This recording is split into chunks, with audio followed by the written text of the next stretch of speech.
What is a parasite? One of the biggest questions is what kind of mysterious monster clings to the main character in the second act. Merging with the character and gradually taking over his body, the creature at one point becomes a key part of the campaign, depleting your health and killing you as you explore the gloomy city. So who is it? Blowing it all off, the parasite is the character we played in the first act. Although the game never explicitly pays attention to him, there is a clear hint that the protagonist who explored the caves at the beginning of the game is not the character who wakes up in the desert at the beginning of the second act. After the explosion of a large organic tree in the first chapter, the liquid flowing from this mass infects our character. In the final moments of the chapter, tentacles appear on his arms. And then, presumably, he turns into a parasite that feeds on the flesh of other humanoids. There is some evidence to support my hunch. First, when the protagonist first encounters a parasite in the second act and it clings to it, the protagonist immediately gains access to the rifle. The same weapon that we found in the first act. Not enough evidence. In the last moments of the game, we are forced to surgically remove the parasite from the back while on the operating table. If you point the camera at the parasite, you can see the shape of a person lying on his side and looking at you. The protagonist of the first act at the end of the introductory chapter remained in exactly the same position.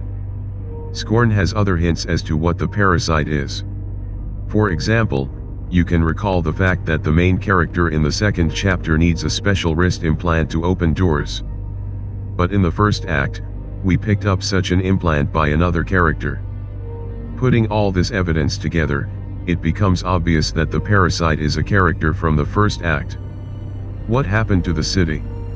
The city of Scorn is a veritable labyrinth of flesh-covered buildings, acid-spitting monsters, and eviscerating parasites.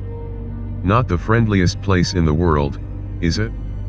While we don't encounter a single creature throughout the game that doesn't try to tear us apart, Scorn clearly has the echoes of a gigantic civilization, the one who built this interconnected labyrinth of highly developed organic mechanisms and biological adaptations.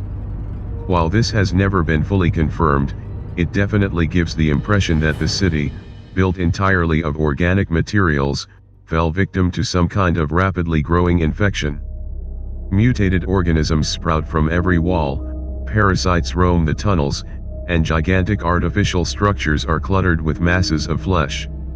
The best example of this is in Act 4, when an elevator that appears to be transporting people from the labyrinth to the rail system from above is hijacked by a huge creature.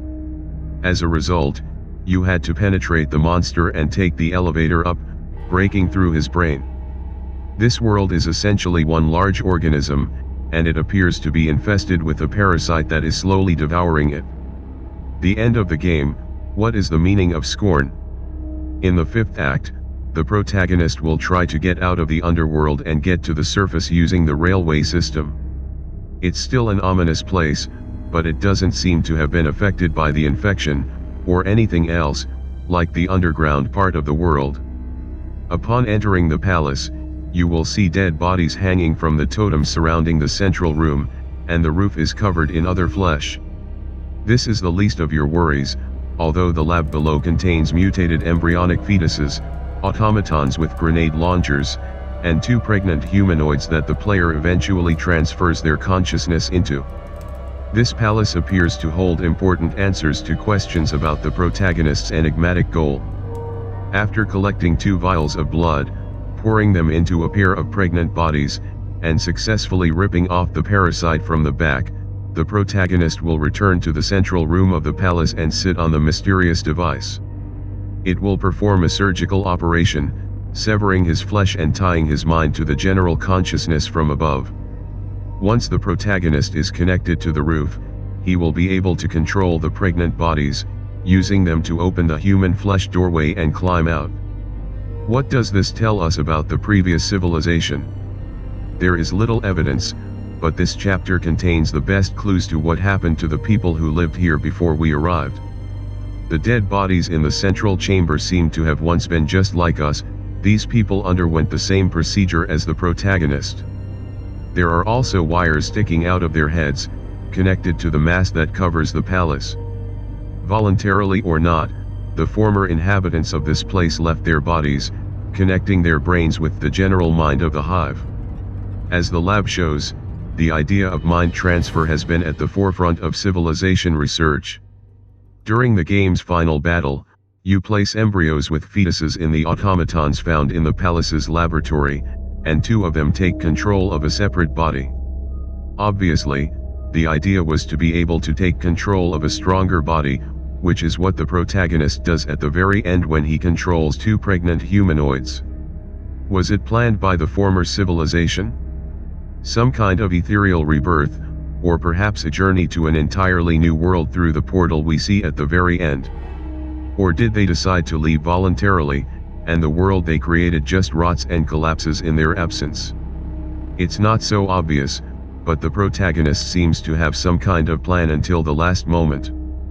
He tries to complete the ritual, but ultimately fails.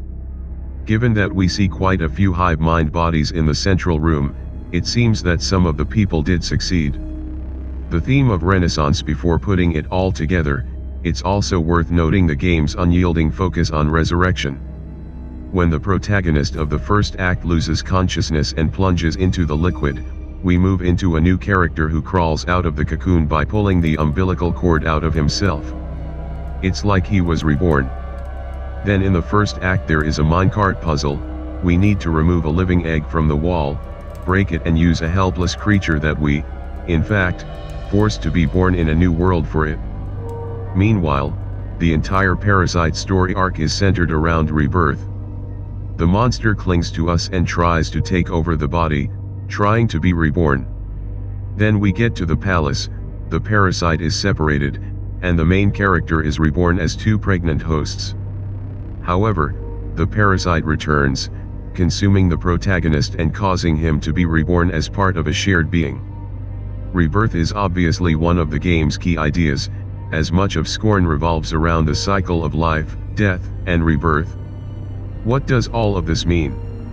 Let's put it all together and try to understand what's really going on in Scorn. There are still many gaps, and it is unlikely that they will ever be filled except by speculative theories. Although we can explain the obvious, both the main characters of the game have a single goal: to cross the desert, get to the palace and perform the ritual. We see the protagonist of the first act trying to cross the desert during the opening cutscene, falling into an underground labyrinth, and eventually dying from an infection that ravages the underground city. After seeing the end of the story of the first protagonist, sometime later we move on to the second character. He also tries to cross the desert to get to the palace, and succeeds to a large extent. On his adventure, he eventually encounters a mutated version of the protagonist from the first act, who clings to him and slowly consumes him. As the game progresses, the parasite becomes more and more vicious, turning the protagonist into something inhuman. After a long journey through the labyrinth city, the couple arrive at the palace, where the protagonist removes the parasite from his back, although not killing it. He then undergoes a painful procedure in which his consciousness is linked to the palace's hive mind, allowing him to control other beings. Using two pregnant humanoids, he begins the ritual, opening the door to a mysterious portal that will presumably allow him to leave the palace, just like the people who lived here before him. Just as he is about to enter it, the parasite suddenly returns, stopping the ritual, merging with the protagonist and turning into a giant mass of flesh. The protagonist is reborn, but not in the way he expected. He is doomed to spend eternity decaying as part of a gigantic mass of flesh and bone.